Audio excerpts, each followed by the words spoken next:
A noite cai, as ruas se enchem de sombras familiares, as mesmas que você vê todo dia. Você segue o mesmo caminho, vê os mesmos rostos cansados. Os seus fones de ouvido bloqueiam o mundo. Você nem percebe mais nada à sua volta, está só voltando para casa. Mas e se em algum momento dessa rotina hipnótica algo mudasse? E se entre o trabalho e a porta da sua casa existisse uma fenda, um lugar onde as pessoas simplesmente se apagam? Fala galera, aqui é o Drake, e hoje no Abismo do Medo, nós vamos falar sobre o trajeto mais perigoso que você faz todo dia, sem nem desconfiar. Aquele caminho que você conhece de cor, aquele pedaço de tempo onde você vai no automático e deixa de prestar atenção, porque afinal, o que poderia dar de errado? Mas algumas pessoas descobriram a resposta da pior forma possível. Elas saíram para trabalhar, ou estavam voltando do trabalho, bateram um ponto, ou simplesmente disseram que iriam almoçar e simplesmente sumiram. Hoje nós vamos falar de 4 pessoas que entraram na rotina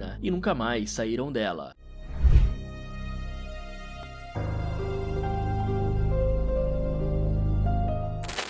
Essa jovem sorrindo na foto é Priscila Belfort, nascida em dezembro de 1974, e por trás do sorriso tranquilo há uma história de superação. Na adolescência, depois de um intercâmbio nos Estados Unidos, ela passou por uma fase de depressão, mas conseguiu se reerguer. Os anos passaram, e quando estava com 29 anos, tudo parecia ir bem. Ela trabalhava na Secretaria Municipal de Esportes e Lazer do Rio de Janeiro, uma área que refletia bem o espírito da família. Afinal, ela era irmã do Vitor Belfort, o campeão do MMA. Tudo parecia estável demais, até ela simplesmente não voltar do almoço. Mas Priscila não era só a irmã mais velha de um lutador famoso, ela também era filha, amiga, namorada e colega de trabalho. Era uma pessoa sociável, que todos adoravam. A manhã de 9 de janeiro de 2004 tinha tudo para ser só mais um dia de trabalho na vida dela, com a rotina igual a de milhões de brasileiros. Só que começou com alguns pequenos desvios de rotina, que olhando para trás, podem parecer um presságio sombrio. Priscila acordou indisposta, com cólicas e enjoo, e chegou a pensar em faltar ao trabalho. Mas a mãe dela, Jovita, insistiu que a filha não perdesse o dia, e até mesmo se ofereceu para levá-la de carro ao trabalho. Um gesto carinhoso, que acabaria colocando a mulher no lugar exato onde o mistério a alcançaria. Então, a Priscila chegou ao escritório, e fez algumas ligações, tentando se concentrar nas tarefas. Ao redor, o centro do Rio estava cheio de pessoas apressadas, buzinas e o sentimento de que a cidade nunca para. Ninguém podia imaginar que em poucas horas, o nome dela estaria estampado em matérias de jornais por todo o país. Enfim, chegou o horário do almoço, e ela avisou os colegas que ia sair para comer. O seu plano era se encontrar com o namorado em algum lugar ali perto. Despreocupada, ela deixou a sua bolsa para trás, junto com tudo que estava dentro dela: documentos, o celular descarregado e cartões de banco. Esse é o tipo de coisa que só quem planeja voltar logo faz. Mas a última notícia que se tem dela vem de um funcionário do prédio, que a viu caminhando pela avenida por volta das 13 horas, e a descreveu com uma palavra: desatenta. Essa palavra faz a gente pensar em qual seria a razão para isso. Será que ela estava distraída pensando no almoço ou no namorado? Ou quem sabe nesse momento ela estava sob algum tipo de ameaça, em um estado de choque. O horário de almoço acabou, e o burburinho das pessoas voltando ao trabalho tomou conta do escritório. A tarde inteira passou, e a mesa dela continuou lá, intacta, esperando a sua volta. Quando os jornais descobriram que a Priscila era irmã do lutador Vitor Belfort, o caso explodiu, e as manchetes passaram de um desaparecimento para uma tragédia nacional, chegando até mesmo em noticiários fora do país. Logo de cara, o caso foi parar nas mãos da delegacia anti-sequestro, porque a lógica era óbvia: uma pessoa some no centro da cidade, e é a irmã de um milionário famoso. Por isso, a polícia achou que poderiam tê-la levado para pedir um resgate. Mas o pedido de resgate nunca veio, e esse foi o primeiro sinal de que algo muito pior estava por trás. Surgiram boatos de que talvez fosse uma vingança, ou o envio de uma mensagem ligada a dívidas, mas nada concreto foi encontrado, e a família sempre negou qualquer tipo de envolvimento com dívidas ou ameaças que justificassem algo tão extremo. Apesar de todo o esforço e de toda a visibilidade, com milhares de panfletos e alguns outdoors com o seu rosto espalhado pela cidade, o resultado foi terrível. Nada disso a trouxe de volta. Passou mais de um ano, até que o caso ganhou uma nova direção em 2007, quando o programa Linha Direta revisitou a história.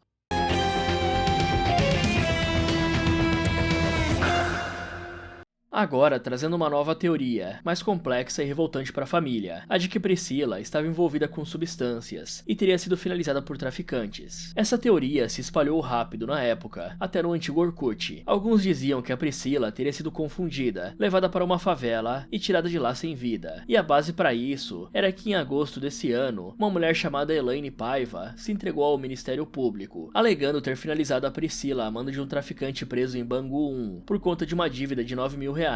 Ela chegou a indicar um sítio em São Gonçalo, no Rio de Janeiro, como o local onde o corpo estava enterrado, o que parecia trazer um fechamento para a história. E mesmo sendo muito triste, ao menos a família ia saber o que realmente aconteceu. O problema foi que fizeram várias buscas no sítio, mas não encontraram nada. Aos poucos, as evidências e depoimentos de Elaine começaram a se contradizer, até que ela mesma desmentiu a história. A família Belfort sempre negou o envolvimento de Priscila com substâncias. Por um bom tempo, a teoria mais plausível para eles foi a de uma confusão mental ou fuga. A servidora pública já tinha sofrido alguns lapsos de memória no passado, e talvez em um momento de desorientação, ela tivesse se afastado e perdido o contato. E a teoria mais recente veio do próprio Victor Belfort, no documentário Volta Priscila, onde ele levantou a hipótese que a falta de disposição dela naquela manhã, com cólicas e enjoos, podia ser um sinal de gravidez. Segundo ele, a irmã pode ter procurado uma clínica clandestina de aborto. Algo deu errado e o caso teria sido encoberto, para proteger quem estava por trás. Apesar de não existirem provas sobre isso, algumas coisas deixam a gente com uma pulga atrás da orelha. O então ex-namorado dela chegou a dizer no Linha Direta que achava que a Priscila tinha fugido. A questão é a seguinte: por que deixar tudo para trás? Quais seriam os motivos para que ela simplesmente decidisse desaparecer? Só a sugestão dessa hipótese já parece um pouco estranha demais. Para piorar, esse ex é filho de um homem que era deputado federal do Rio de Janeiro naquela época, ou seja, alguém com fortes conexões. Mas como todas as outras, essa é só mais uma teoria. Já se passaram mais de 20 anos e o caso continua sem resposta. Chega a ser assustador pensar que ninguém realmente está seguro. Ela saiu para almoçar, como milhões de pessoas fazem todos os dias ao redor do mundo inteiro, mas algo no caminho do restaurante a impediu e a levou para um lugar que até hoje ninguém conseguiu encontrar. Anos depois do desaparecimento, a dor da ausência se transformou em ação. A família Belfort se inspirou no Amber Alert dos Estados Unidos para criar o Alerta PRI como um método de aviso público usado para mobilizar toda a população em casos de desaparecimento. Em 2022, ele foi implementado no Rio de Janeiro e agora em 2025 está sendo discutido no Senado para se tornar uma lei federal. O mistério sobre o que aconteceu com a Priscila ainda permanece, mas o alerta criado em seu nome traz um novo significado. Quem sabe, graças a ele, outras vidas encontrem um caminho de volta para casa.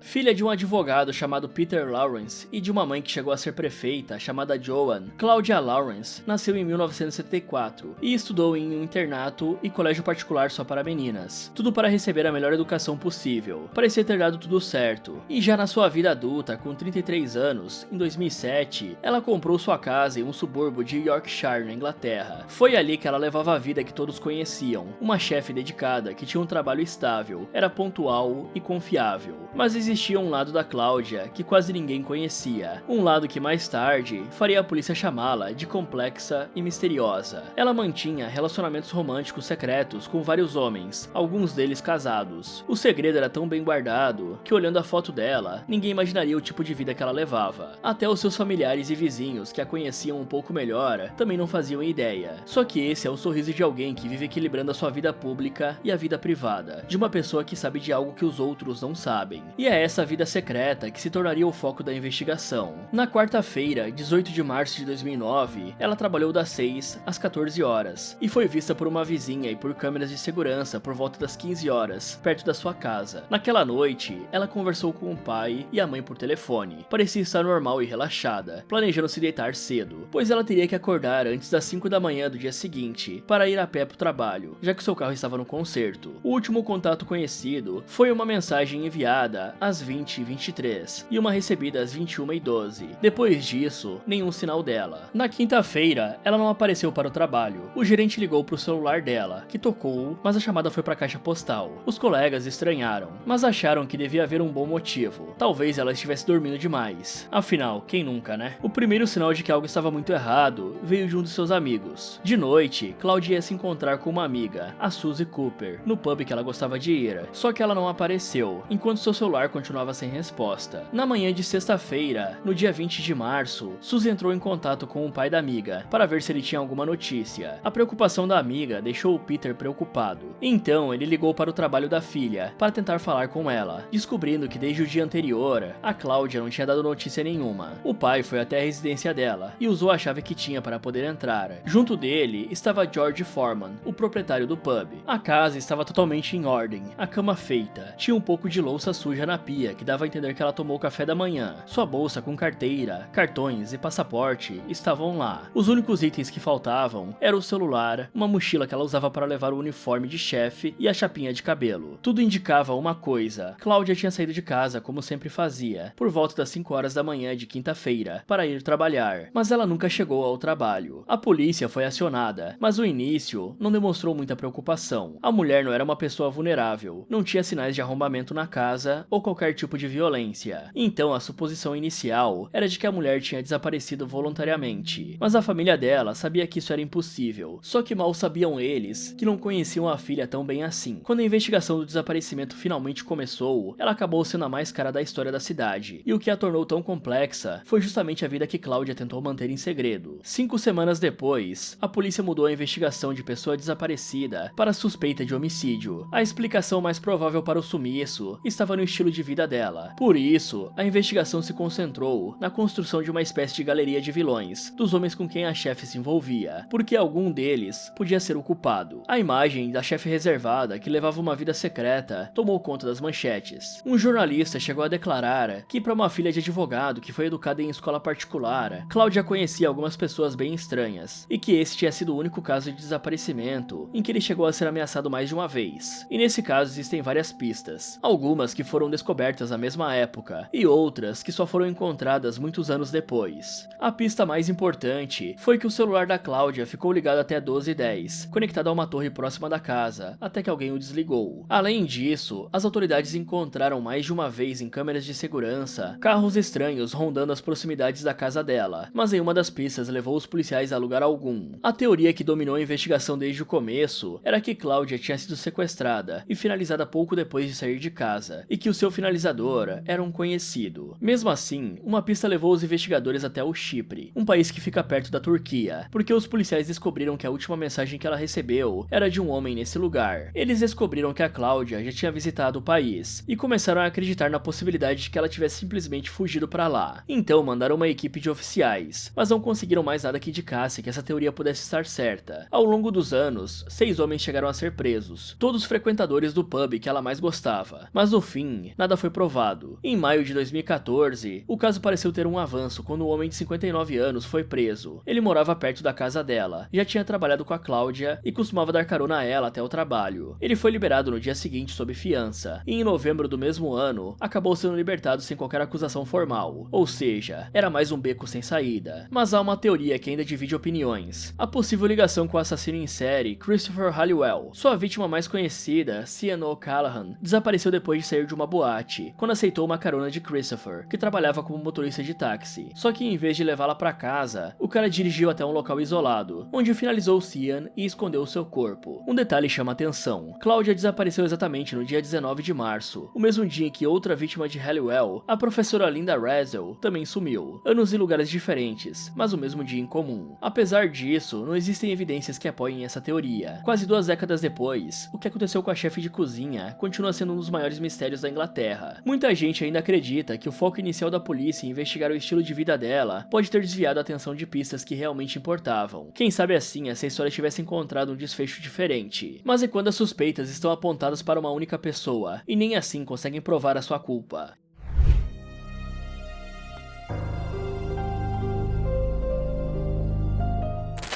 Essa foto mostra Suzanne Gloria Lyle, ou Suzy, com 19 anos. Ela era a caçula e chamada de queridinha da família pelos seus irmãos. Suzy era apaixonada por computação e adorava montar máquinas do zero. Essa curiosidade a fez mudar de universidade, buscando mais desafios e oportunidades. Ela morava no próprio campus da universidade, um lugar que deveria ser seguro para os estudantes. Mas diferente do que se imaginava quando falamos de americanos e universidades, ela não vivia em festas, muito pelo contrário. Para complementar a bolsa de estudos, a Suzy tinha 2 empregos. Mesmo assim, ela ainda conseguia tempo para namorar. A jovem conhecia Richard Condon desde o ensino médio, e ambos compartilhavam o mesmo interesse por computadores. Só que a relação dos dois não era um mar de rosas. A mãe dela chegou a dizer que a filha tentou terminar o namoro algumas vezes, mas o Richard ficava tão abalado que a Suzy acabava voltando atrás. O dia 2 de março de 1998 caiu em uma segunda-feira, e já estava começando o mês com a pressão de uma prova de meio de semestre. E a Suzy estava estressada com o exame, porque para ela não importava só tirar qualquer nota para passar, ela precisava acertar o máximo. A prova aconteceu de manhã. Depois disso, a estudante assistiu a outras aulas até às 16 horas. Em seguida, ela pegou um ônibus para o shopping, rumo ao seu trabalho na loja de informática Babbage's. Lá, ela parecia um pouco mais calma, mas ainda assim um tanto cabisbaixa, segundo o gerente. O turno terminou às 21 horas, e é aqui que a história dela mudou completamente. A estudante pegou um ônibus para voltar ao campus. O caminho era curto, e o ponto de parada ficava a poucos passos do seu dormitório. Uma amiga mais tarde comentou que a viu descendo do ônibus por volta das 21h45, mas as colegas de quarto da Suzy não a viram chegar. E como que isso era possível? Ela estava a menos de 1 minuto de caminhada do dormitório e não tinha motivos para ir para outro lugar. E como eu falei antes, a jovem não era do tipo festeira, ela não usava substâncias e nem sequer bebia. Então aonde ela foi parar? Logo na manhã seguinte, o namorado Richard ligou para os pais da Suzy, preocupado porque ela não tinha respondido às suas ligações e nem os seus e-mails. Os pais ligaram para a polícia do campus, mas ouviram a mesma resposta de sempre: isso é comum, ela vai aparecer. As horas foram passando e ninguém fazia nada. Só 2 dias depois levaram a sério, quando a estudante faltou a outro exame. Aí sim a polícia do campus chamou a polícia estadual para lidar com isso. Mas a gente sabe que nas primeiras 24 horas, cada minuto conta. Com essa demora que tiveram, o rastro já estava esfriando. E para mostrar essa importância, logo no dia seguinte do desaparecimento, o cartão dela foi usado para sacar $20 em um caixa eletrônico de uma loja de conveniência, a cerca de 3 quilômetros do campus. Se os policiais tivessem levado a história a sério, talvez conseguissem pegar exatamente quem usou o cartão,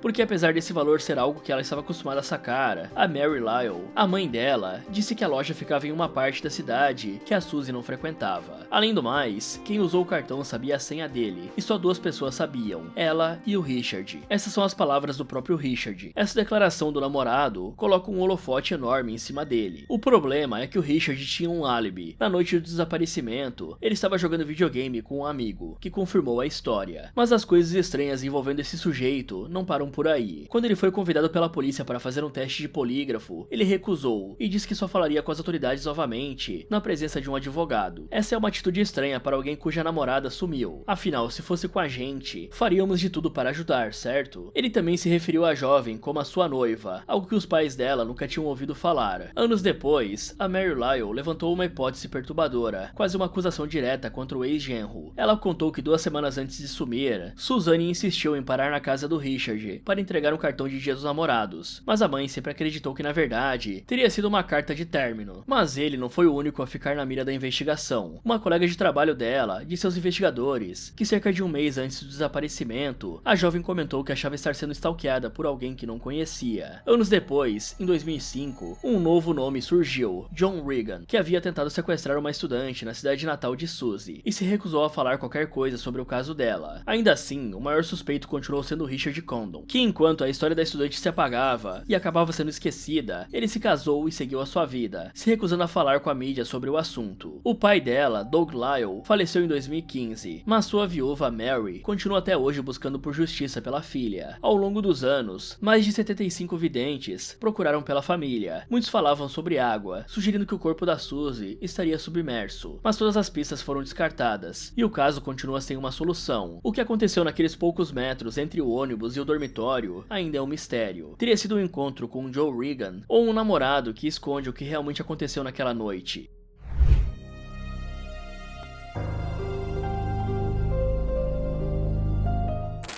Agora vamos para outro desaparecimento, o de Zeb Wayne Quinn, um garoto preso entre o fim da adolescência e o começo da vida adulta. Ele morava em Asheville, na Carolina do Norte, nos Estados Unidos, e não era alguém muito conhecido, nenhum encrenqueiro. Ele só estava seguindo com a sua vida, trabalhando no setor de eletrônicos do supermercado Walmart. Zeb tinha amigos, colegas de trabalho e, como todo jovem, os seus próprios segredos e paixões. Um desses segredos, ou pelo menos uma complicação, era uma garota chamada Misty Taylor, pela qual ele estava interessado. Só que havia um grande problema, o namorado dela, Wesley Smith, que era conhecido por ser abusivo. Zeb já tinha contado para os amigos e familiares que o Wesley tinha o ameaçado depois de descobrir que ele estava conversando com a Misty. Ele era um garoto que estava no lugar certo, fazendo suas coisas, e mesmo com a complicação do interesse romântico, ele tinha um futuro inteiro pela frente. Mas sem saber, acabou tropeçando em algo que o tiraria da sua rotina para sempre. Era dia 2 de janeiro de 2000, o ano novo tinha acabado de começar, e o Zeb estava terminando seu turno no Walmart, por volta das 21 horas. Ele planejava se encontrar com um amigo, o Robert Jason Owens, para ir até Leicester, uma cidade próxima, e dar uma olhada em um carro novo que o Zeb estava pensando em comprar. Os dois se encontraram no estacionamento do trabalho e saíram em seus carros separados. O que aconteceu depois é a versão que Robert contou, e é quando a história começa a ficar estranha. Segundo ele, depois que passaram em um posto de gasolina, Zeb piscou os faróis em sinal para que parasse, porque tinha recebido uma mensagem no seu pager e precisava fazer uma ligação.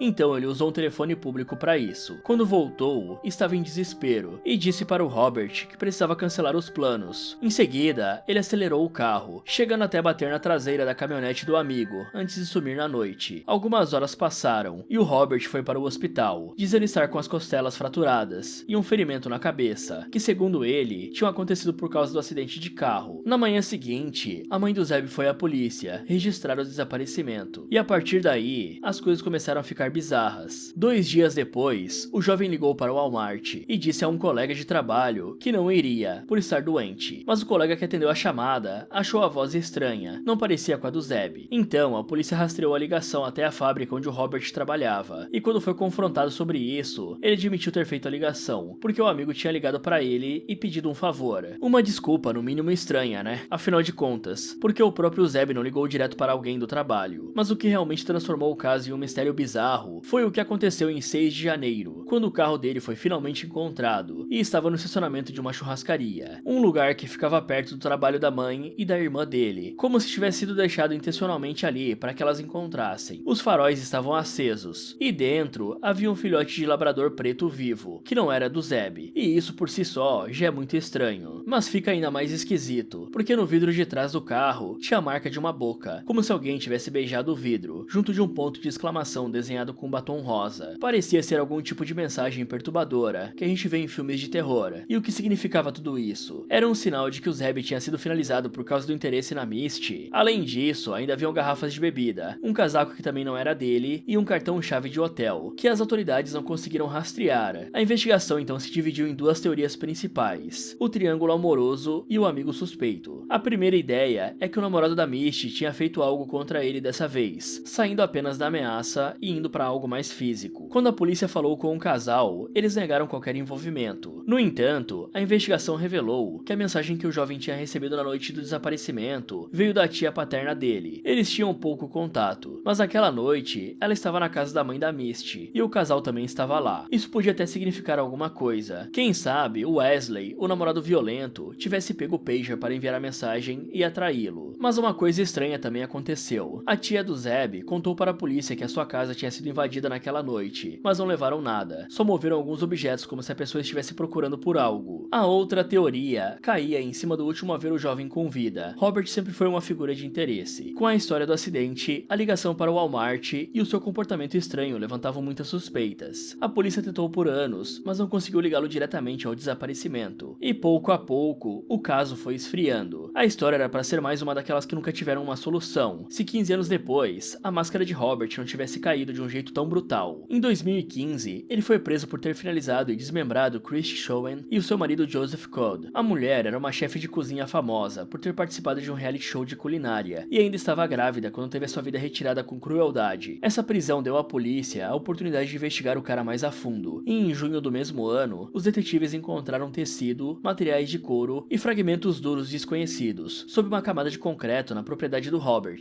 Embora as autoridades não tenham confirmado se eram restos mortais do Zeb, a descoberta era um sinal claro de que o criminoso estava envolvido. Na versão dele, ele ainda tirou uma boa parte da sua responsabilidade, dizendo que na verdade, quem finalizou o jovem foi o seu tio, Walter Gene Owens, que faleceu em 2017, e que alguém havia encomendado o fim do Zeb. Robert disse que tanto ele quanto o jovem foram atraídos para a Floresta Nacional, sob o pretexto de encontrarem a Misty, mas em vez disso, encontraram o Gene, que atirou no rapaz, o desmembrou e queimou o corpo dele. Só que depois de ser capturado por um crime tão brutal, era difícil que qualquer pessoa acreditasse nessa história dele. Mesmo assim, por falta de evidências, ele acabou sendo condenado pela história que contou, somando mais 12 anos à sua pena perpétua pela finalização do casal. E apesar da condenação, muitas coisas ainda ficaram em aberto, como a marca de batom rosa no vidro do carro, como se alguém tivesse tentado mandar um recado. E quem será que desenhou aquilo? Foi o Gene ou o Robert? Ou será que alguém mandou fazer e o Wesley fez a sua namorada deixar aquele recado no vidro? Essa parte a gente ao menos consegue teorizar. Mas e o cachorro? De onde veio a ideia de colocar um labrador lá? Muitas perguntas ficam em aberto, inclusive onde foi parar o corpo de Zeb Quinn, que até hoje nunca foi encontrado. Priscila, Cláudia, Suzanne e Zeb, todos começaram um dia como qualquer um de nós. Nenhum estava em uma aventura ou correndo riscos, só estavam indo ou voltando do trabalho. E isso é o que realmente assusta. A ideia de que a sua rotina, o seu caminho seguro, pode ter uma falha, uma rachadura que você não vê, mas que está lá. E é por onde algo ou alguém pode te puxar para sempre. Então hoje à noite, quando você estiver voltando para casa, talvez seja bom desligar o piloto automático, só por garantia. Fala galera, aqui é o Drake. Muito obrigado por assistir e até o próximo.